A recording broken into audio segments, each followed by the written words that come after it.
निशुम्भ शुम्भ गर्जनी प्रचण्ड मुण्ड खण्डिनी वने रणे प्रकाशिनी भजामि विन्ध्यवासिनी।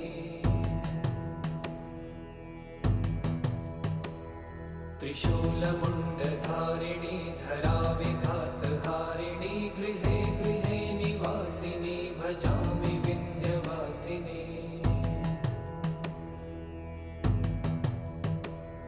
दरिद्र दुःखहारिणी सदा विभूतिकारिणी वियोगशोकहारिणी भजामि विन्ध्यवासिनी।